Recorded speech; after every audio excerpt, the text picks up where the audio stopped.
से दे देते हैं कि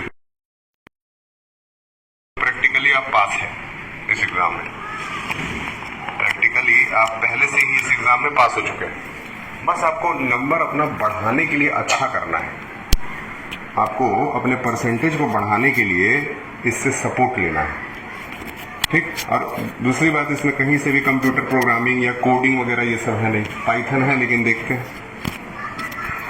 तो इसलिए आपके लिए हो चुका है बहुत इजी अगर आप सीरियसली पढ़े तो, ठीक।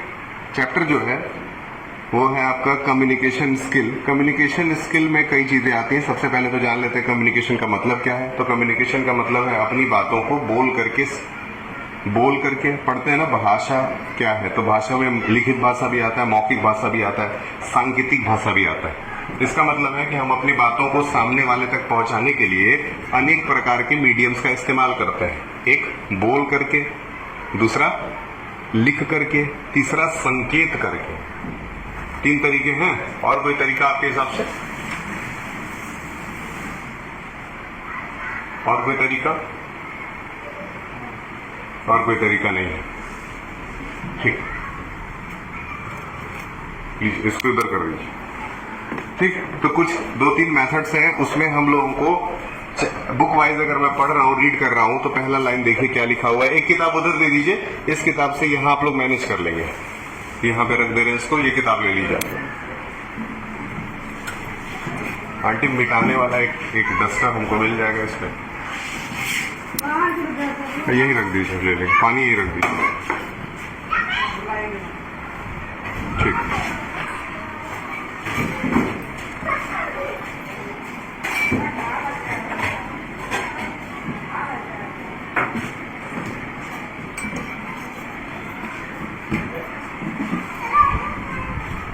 ठीक है।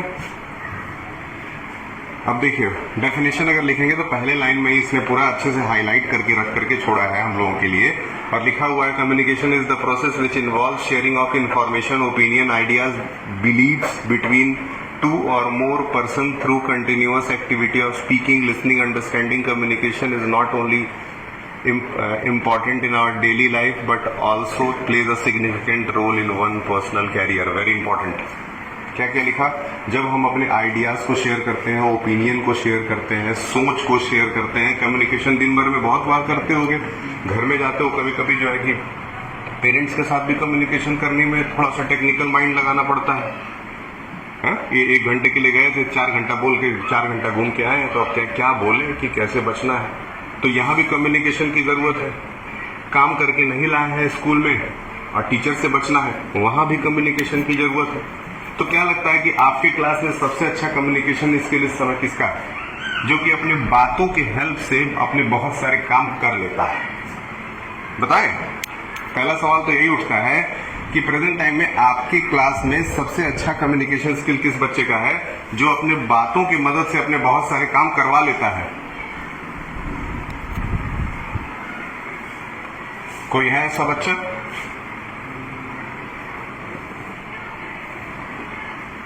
तुम तो नहीं हो, तुम तो सीधी सादी बातें करते हो। जो बहुत घुमा फिरा के बात करेगा वही तो बातों से काम निकलवाएगा, है ना। तो कम्युनिकेशन का मतलब भी यही है कि जब आप किसी डिफिकल्ट सिचुएशन में फंस जाएं तो उस समय कम्युनिकेशन की हेल्प से आप क्या कर सकते हैं, उसको सॉल्व कर सकते हैं। इसीलिए कम्युनिकेशन स्किल होना, यानी कि बातचीत करने का एक अच्छा तरीका होना, कहीं ना कहीं वो बहुत जरूरी है, ये याद रखिएगा। तो इसीलिए बात करना सीखिए। कम्युनिकेशन करने के 3 मेथड्स हैं, एक वर्बल, एक नॉन वर्बल, एक विजुअल, ठीक है। तीनों के बारे में हम लोग पढ़ते हैं। सबसे पहला मेथड जो है वो आता है वर्बल कम्युनिकेशन। पहला मेथड है वर्बल कम्युनिकेशन। क्या कोई वर्बल कम्युनिकेशन का मतलब बता सकता है वर्ड के बेस पे? दूसरा क्या आता है? Non verbal. दूसरा क्या है? Non verbal. Very good, non verbal. और तीसरा विजुअल। नॉन वर्बल कम्युनिकेशन, तीसरा बताएं? विजुअल। Visual communication. चलिए बताएं।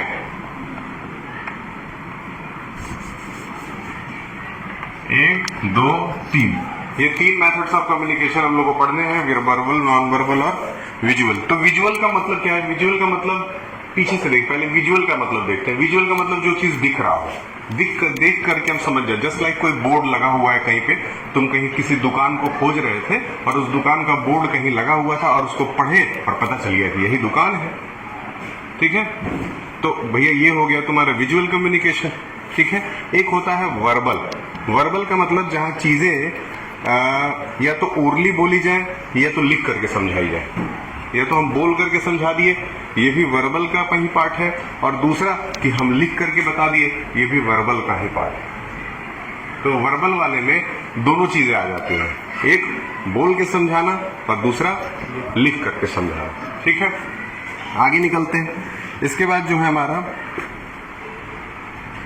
इसमें factor to improve communication skill दिया हुआ है। देखिए, factor to improve communication skill, कैसे अपने बातचीत करने के तरीके को आप इंप्रूव कर सकते हैं, बताएं। सबसे पहले तो आपको स्पीच देने का तरीका होना चाहिए। देखिए, इसमें एक आदमी खड़ा है, उसको स्पीच दे रहा है। तो स्पीच क्या है? Speech is act of delivering formal oral communication to an intended audience. Clarity is essential and is needed most while communicating. जब आप स्पीच दे रहे हैं, आप में से किसने आज तक स्पीच दे रखा है?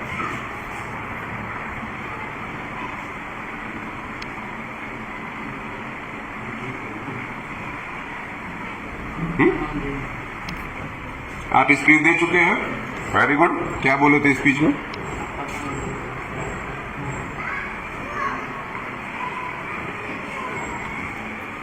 जब भी आप स्पीच देते हैं तो आपके दिमाग में बिल्कुल ये क्लियर रहना चाहिए कि आपको क्या बोलना है, ठीक। उसके बाद जिन लोगों से आप बोल रहे हैं, जो आपके ऑडियंस है, उनको देख करके हमेशा बोलना चाहिए। कुछ लोग हमेशा नीचे पढ़ते रहते हैं, बोलते रहते हैं। तो जब आप जिससे बात कर रहे हैं उसको देखेंगे ही नहीं तो फिर वो स्पीच किसी काम का नहीं है। इसलिए बात करते समय आई कांटेक्ट होना बहुत जरूरी है। ये कम्युनिकेशन का बहुत इंपॉर्टेंट पार्ट है। बात करिए तो जिससे भी बात कर रहे हैं उसको देख करके बात करिए। ये नहीं कि उससे बात कर रहे हैं, अब हमको तुमसे कुछ बोलना है तो मैं इधर देख करके बोल रहा हूँ, ये सही ट्रू कम्युनिकेशन नहीं, ठीक। दूसरा है वोकैबुलरी। वोकैबुलरी मतलब शब्दों का चुनाव। अच्छे शब्द जब यूज करेंगे तब तो कोई आपके स्पीच से अट्रैक्ट होगा, तो शब्दों का चुनाव जरूर करें। तीसरा है रिदम। रिदम का मतलब क्या हुआ कि जब आप बोल रहे हैं तो एक ही जैसा ना बोलते, आपके आपके आपके आवाज के अंदर थोड़ा उतार चढ़ाव भी होना चाहिए। कहीं आप थोड़े जोश में जा जाइए, कहीं लो हो जाइए, कहीं बहुत हाई हो जाइए, कहीं लो हो जाइए, कहीं मीडियम चलिए। इस तरीके से आपको बना के रखना है। टोन भी अच्छा होना चाहिए। कुछ लोग बोलते अच्छी चीज है लेकिन उनका टोन खराब होता है, तो टोन खराब होने से अच्छी चीज भी खराब लगती है, समझ में आया? इसीलिए टोन पे जरूर ध्यान देना चाहिए। इसके बाद है पिच। पिच का मतलब है कि आपकी आवाज कितनी सॉफ्ट है, ठीक है। क्या लगता है लड़कों और लड़कियों और बच्चों में से सबसे सॉफ्ट आवाज किसकी होती है? बच्चों की आवाज सबसे सॉफ्ट होती है। वेरी गुड, ठीक है। Tips to improve oral communication. Read out loud, जोर से चिल्ला करके नहीं, मतलब फिर भी जोर से बोलने की बात की गई। अगर आप कुछ रीड कर रहे हैं तो कम से कम एक लाउड वॉइस में रीड करें, ताकि जहां तक आपकी ऑडियंस बैठी हुई है वहां तक आपकी आवाज जा सके, ठीक है। क्लियर है? Make a loud video recording of your reading, take notes. घर पे बैठिए, आप जो बोल रहे हैं उसको रिकॉर्ड भी कर लीजिए, रिकॉर्ड करके सुनिए। सुनने से आपको आइडिया लगेगा कि आप अपनी आवाज को बार बार जब सुनेंगे तो आपको महसूस होगा कि आपसे गलती कहाँ हो रही है। क्या हो रही है भैया? आपसे कहीं गलती हो रही है क्या? अगर रुकेगा बाई चांस तो बताइएगा। आपसे अगर गलती हो रही है तो इसको आइडेंटिफाई करने का तो आजकल बहुत आसान तरीका है, क्योंकि सबके पास फोन और कैमरा है। सब लोग इंस्टाग्राम बनना चला रहे हैं, कि नहीं चला रहे हैं? हाँ, कम्युनिकेशन का वो भी एक बहुत अच्छा मेथड है, लेकिन वो विजुअल कम्युनिकेशन है। इसीलिए विजुअल कम्युनिकेशन को लोग सबसे ज्यादा वैल्यू देते हैं, जहां आपको चीजें देख करके सीखने का मौका मिलता है कि नहीं? Instagram is a visual communication, याद रखिएगा। फिर आता है रिटन कम्युनिकेशन। रिटन कम्युनिकेशन के बारे में हम सब जानते हैं, कुछ लिख करके, जैसे हमने एक एप्लीकेशन लिखा आपको दे दिया, ठीक, आपने कुछ नोट लिखा किसी दूसरे को दे दिया, आपने कंप्यूटर का नोट्स बनाया किसी तीसरे को दे दिया। ठीक, याद रखिएगा tips to improve written communication हो गया। फिर आता है interpersonal communication. This is the form of communication is extremely private. Interpersonal का मतलब होता है जब हम प्राइवेटली किसी एक बात को किसी दूसरे को बोलते हैं और ये चाहते हैं कोई तीसरा उस बात को न सुने। ठीक है, मतलब आपको मुझे कुछ सिर्फ आपसे बोलना है, उन लोगों से नहीं बोलना है, तो वो इंटरपर्सनल कहलाएगा। तो वो हम कैसे बोल सकते हैं? मैसेज कर देंगे पर्सनली आपके पास। अब ऐसा थोड़ी ना ग्रुप में मैसेज कर देंगे जब आपसे बात करना है, समझे? तो उसी को इंटरपर्सनल कहते हैं। अच्छा, एक इंटरपर्सनल है लेकिन एक इंट्रापर्सनल भी है। इंटरपर्सनल का मतलब in this form of communication information is exchange between two individual to communicate effectively.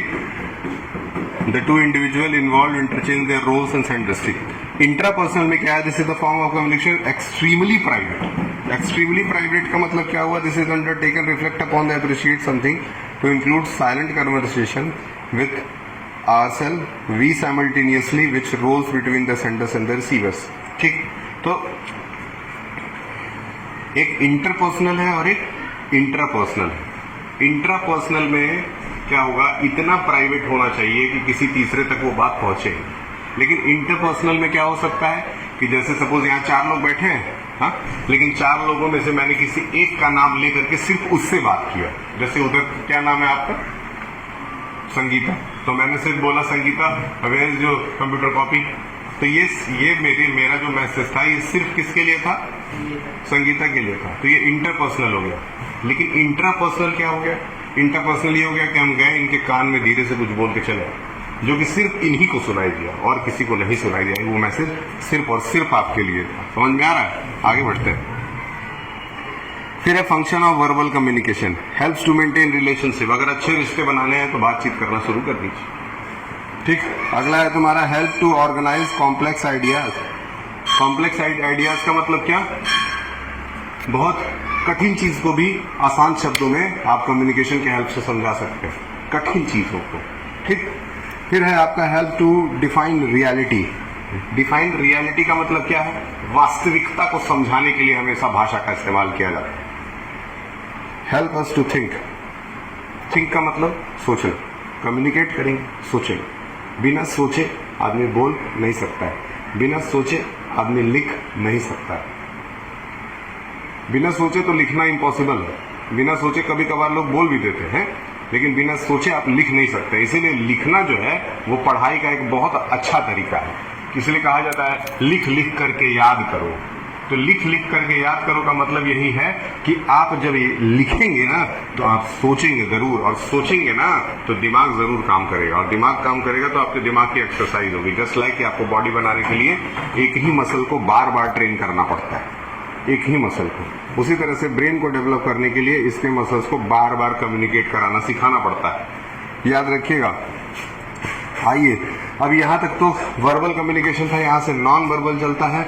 Non verbal communication में फेशियल एक्सप्रेशन बहुत इंपॉर्टेंट है। जस्ट लाइक कि मुझे आप लोगों के ऊपर गुस्सा दिखाना है तो मेरे पास 2 तरीके हैं कि एक कि मैं आपसे बोलूं कि मैं आपसे बहुत नाराज हूं और आप लोग पढ़ते लिखते नहीं, आप लोग 1 नंबर के खराब बच्चे, और दूसरा तरीका ये कि मैं ऐसे आप लोगों को घूर करके आंख दिखाऊं और उससे आप समझ जाए कि हाँ मेरे से कुछ गलती हुई है। ये दोनों तरीके कम्युनिकेट करने के हो सकते हैं। दोनों से मैं एक ही बात कहना चाह रहा हूं, बस एक में मैं बोल रहा हूं और दूसरे में मैं अपने एक्सप्रेशन के हेल्प से आपको समझाने की कोशिश कर रहा हूं। समझ में आ रहा है? इजी है, आसानी से समझ में आएगा। अब कह रहा है कि फेशियल एक्सप्रेशन से आप कई तरह की चीजें सीख जाते हैं। जब आदमी एक्टिंग सीखता है ना, जब उसको हीरो बनना होता है, हीरोइन बनना होता है, मुंबई जाता है, मेहनत करता है, तो फिर जब वो एक्टर बनता है, जब वो नाटक सीखता है, तो उस समय उसको फेशियल एक्सप्रेशन सिखाया जाता है। जैसे कि खुश है तो चेहरा कैसे बनाना है, दुखी है चेहरा कैसे बनाना है, गुस्से में है तो चेहरा कैसे बनाना है, अगर आश्चर्यचकित है तो चेहरा कैसे बनाना है, अगर आपको आपके मन में कोई क्वेश्चन है तो आपको चेहरा कैसे बनाना है, आप बहुत किसी से सेटिस्फाइड है तो चेहरा कैसे बनाना है। देखिए इस तरह के सारे अलग अलग चेहरे बने हुए हैं। देखिए, बताइए लास्ट वाला जो चेहरा दिख रहा है वो आपको देख करके क्या लग रहा है कि ये क्या दिखाना चाह रही है? आखिरी चेहरे से क्या सिग्निफाई किया जा रहा है, क्या आप बता सकते हैं? क्या आप में से कोई बता सकता है आखिरी चेहरा क्या दिखा रहा है?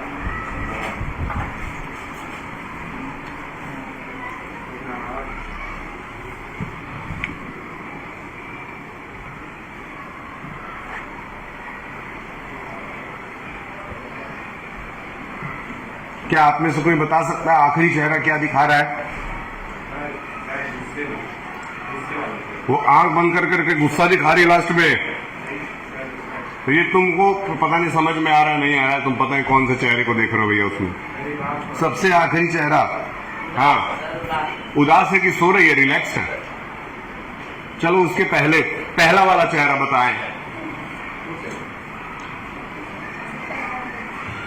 जो पहला चेहरा है वो किस चीज को दिखा रहा है?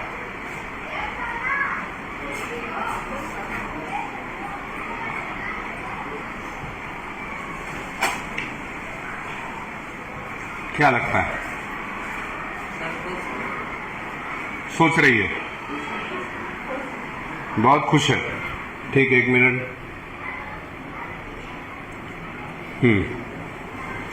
अब आप मुझे बताएं, ऊपर से 1 2 3, ऊपर 5 है, नीचे 8वां चेहरा क्या दिखा रहा है?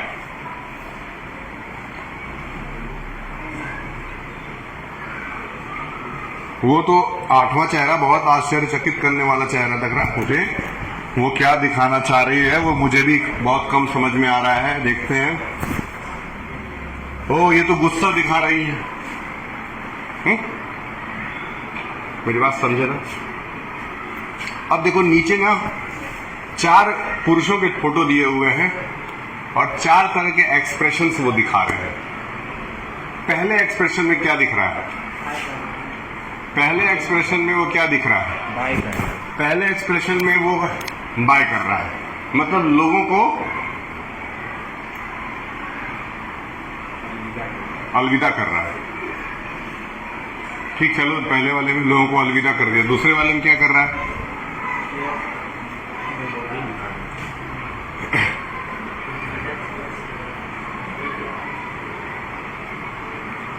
सेलिब्रेट कर रहा है। ये आई कार्ड तुमको नचाने के लिए दिए क्या? हाँ, सेलिब्रेट कर रहा है। दूसरे वाले में वो खुश है, किसी चीज का सेलिब्रेशन कर रहा है। तो एक्सप्रेशन के हेल्प से बताया जा सकता है। तीसरे वाले में देखिए ऐसे उंगली किया हुआ है। हाँ, डांस का स्टेप लग रहा है। ठीक है, चलिए डांस का स्टेप मान लेते हैं। चौथे वाले में लग रहा है किसी चीज को समझा रहा है। समझ में आया? याद है। वैसे भी सबसे अच्छा तरीका सांकेतिक तरीका भी तो होता है, जैसे जस्ट लाइक अंपायर है, तो अंपायर जो होता है टीम मैच में वो कभी कुछ बोलता कहाँ है, चुपचाप खड़ा रहता है।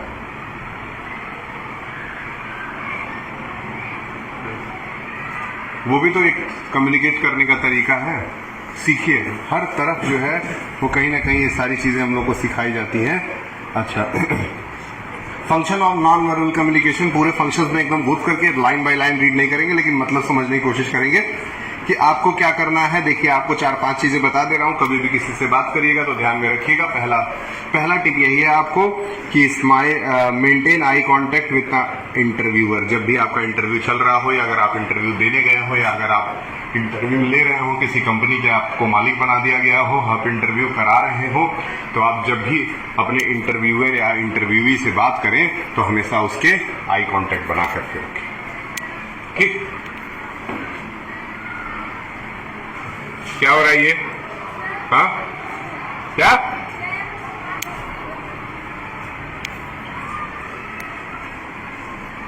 Smile and nod when the interviewer is talking, है ना? बात करते समय थोड़ा सा स्माइल चेहरे पे होना जरूरी। आजकल तो इंटरव्यूज बहुत सारे आते हैं, यूपीएससी के और आईएएस वाले इंटरव्यूज आते हैं। उनको देखिए, बच्चे बैठते हैं, उनसे सवाल पूछे जाते हैं, किस तरीके से वो लोग अपने आप को रिप्रेजेंट करते हैं। हाँ, अच्छी चीज है, वो आपको भी करना चाहिए। Be polite and keep an even tone to your speech, है ना? कह रहा है कि सामने वाला जो इंटरव्यू हमारा ले रहा है वो हो सकता है वो हमसे कुछ ऐसे क्वेश्चंस पूछ दे जिसकी वजह से हमें गुस्सा भी आ सकता है। इसका मतलब ये नहीं कि आप गुस्से में बोल देंगे, आपको अपना टोन एक बराबर रखना है, एक जैसा बिहेव करते रहना है। ठीक है, डू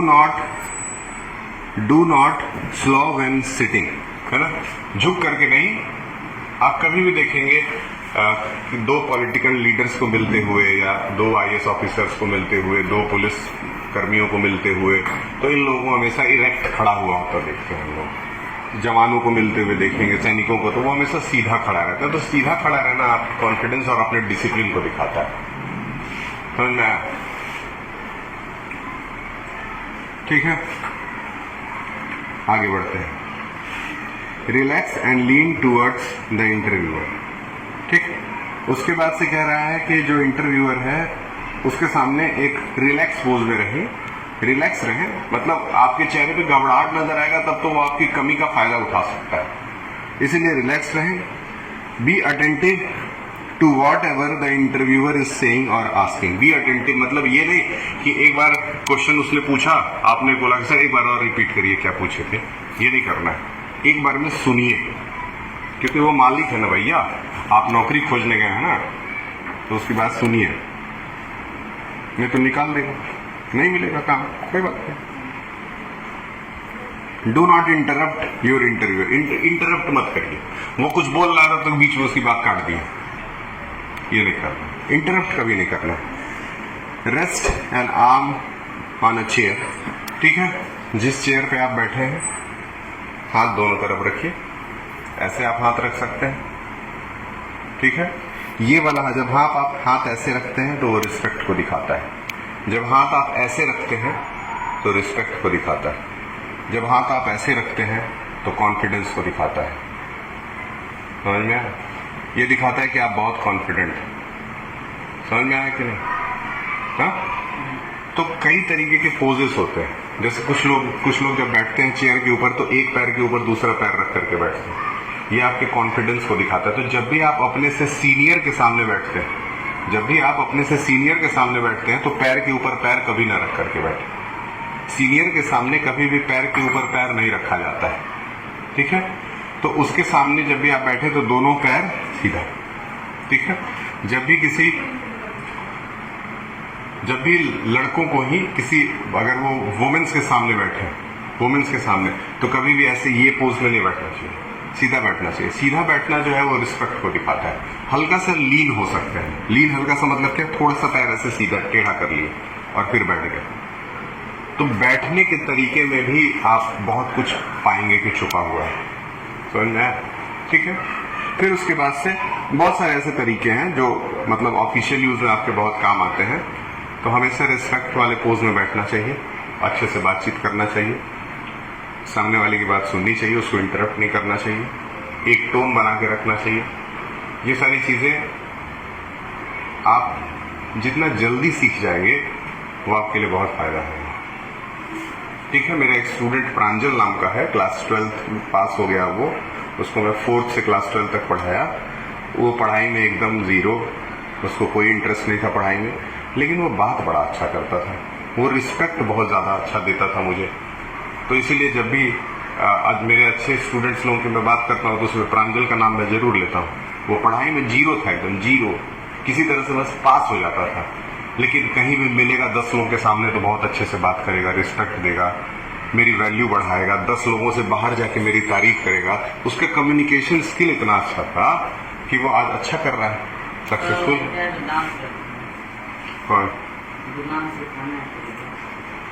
कौन डांस सिखाने आता है?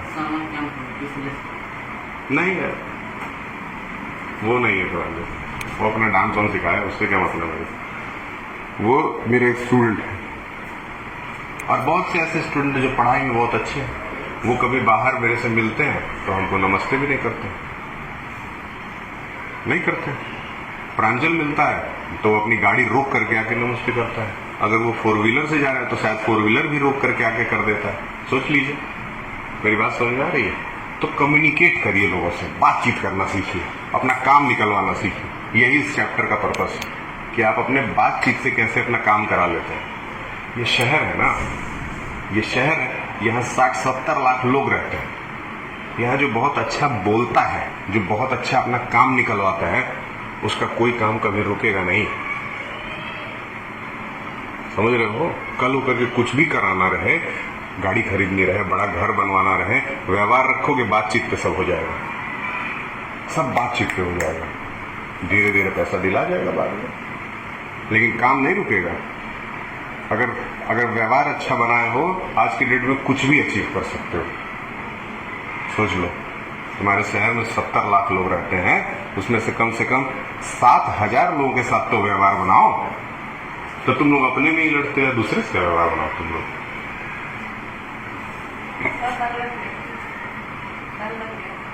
हाँ, तो क्या करें, मना कर दे लगाने से? हमको पता नहीं है तुम लोग मैथ में क्या पढ़ते हो, बताओ। मैं ये चैप्टर खत्म करेंगे तभी निकलेंगे, बताइए, समझ में आया? नहीं, हम कम्युनिकेशन स्किल के बारे में बता दे रहे हैं, उसके बाद से आप लोग अपना आराम से घर पे जाके प्रिपेयर करिएगा। इसमें एक पार्ट जो था, इसमें ये सारी चीजें, दूसरा दिया हुआ कम्युनिकेशन साइकिल। कम्युनिकेशन साइकिल है, अगर आपको आपके भरोसे छोड़ दें, देखिए कम्युनिकेशन वाले से सुनिए, मेरी बात सुन लीजिए, अभी क्लियर कट बात करते हैं आपसे। इसमें टोटल छोटे 5 चैप्टर्स आ रहे हैं। कम्युनिकेशन का पहला पार्ट में बता दिया क्या है। अगर आप कैपेबल हैं कि इस चैप्टर को पढ़ करके आप एमसीक्यू तैयार कर सकते हैं, तो फिर तैयार करके आ जाइए एग्जाम में, हमको कोई दिक्कत नहीं है। ओवरऑल घुमा फिरा के पूछ रहा है एमसीक्यू ही है। थोड़ा बहुत जब तक जानेंगे नहीं तब तक आंसर क्या देंगे। एक और तरीका बता देते हैं, जाइएगा पेजेस को स्कैन करिएगा, स्कैन करके एआई को दीजिएगा, बोलिएगा भैया हमको 50 एमसीक्यू निकाल के दो, वो बना के देगा, उसको सॉल्व करिएगा, देखिएगा आप कितना मार्क्स पा रहे हैं खुद से। ऐसा ही हर सब्जेक्ट में करिएगा, आपका तैयार हो जाएगा। क्योंकि हम लोगों ने भी पेपर बनाया होगा, तो इसी से तो बनाया होगा ना, इसी में से तो बना होगा। तो आपके क्वेश्चन जो आप प्रैक्टिस करके आएंगे और मेरे क्वेश्चन जो हमने दिए हैं वो जरूर मिलेंगे एक दूसरे से, क्योंकि है तो वही पेज, थोड़ी ना बदला है। आप जिस पेज को स्कैन करेंगे, हम भी तो उसी को स्कैन करेंगे। क्लियर है? बताएं, ठीक है? तो घर से पढ़ेंगे। चैप्टर नंबर 2 दे दे पढ़ने के लिए। कम्युनिकेशन साइकिल वाला पार्ट है इसमें भी कम्युनिकेशन से रिलेटेड फीडबैक, डिस्क्रिप्टिव फीडबैक, छोटा चैप्टर, 2 पेज का चैप्टर है ये। अगर ये पढ़ लेंगे तो इसके बाद अगली क्लास में चैप्टर नंबर 3 पे सीधे चला जाऊंगा। बताएं, आपका इसका क्वेश्चन आंसर का एक पूरा नहीं लिखवाऊंगा मैं, कुछ सेलेक्टेड क्वेश्चंस के बस पीडीएफ बना के दे दूंगा, वो कॉपी में आप कर लीजिएगा। बाकी आपका जो हाफ ईयरली एग्जाम होगा उसके पोर्शन के लिए पूरा थ्योरी तैयार कर लीजिएगा। और एमसीक्यू तो भरपूर मात्रा में आता है, फाइनल एग्जाम में भी आएगा। क्वेश्चन पेपर निकलवा रहे हैं, हर सब्जेक्ट का क्वेश्चन पेपर, और क्लास में तुम लोग को डिस्ट्रीब्यूट करेंगे, बैठ के देखना, ठीक है? उससे पता चल जाएगा क्या क्या आ रहा है, किस हिसाब से पूछता है, सारा क्वेश्चन पेपर निकलवा ले रहे। तो चैप्टर नंबर 2 पढ़ लेंगे तो बताएं, फिर प्रॉमिस करिए तब जाने दे रहे हैं। तो चैप्टर नंबर 3 हम इसके बाद वाले क्लास में करा देंगे, 2 क्लास और लेंगे, लगभग लोगों ने पढ़ जाएगा ये, कुछ खास करना नहीं है इसमें ज्यादा मेहनत। बताएं, जल्दी बताएं, हो जाएगा चैप्टर 2? पढ़ के आएंगे? ठीक है, जाइए चैप्टर 2 पढ़ के आइएगा। ये आप प्रॉमिस के चैप्टर 3 में कराऊंगा। क्लास 9 की कम्युनिकेशन स्किल की बुक, यही सेम बुक रखी है, प्रिंसिपल ऑफिस में बुला के हमको दे, क्लास 9 वाले बच्चों को मेरे पास भेज दे, यही भी भेजिए। उनका क्लास 9 का वो, उनका भी सेम ही चैप्टर आ रहा है कम्युनिकेशन स्किल 9 में। वो मेरी किताब है, तुम्हारी किताब है, तुम ये कोई भी किताब लेके चल दे रहे हो। ये किसकी किताब है? ये भी ले ले जाइए, जल्दी बुलाए 9th वालों को बुला दे।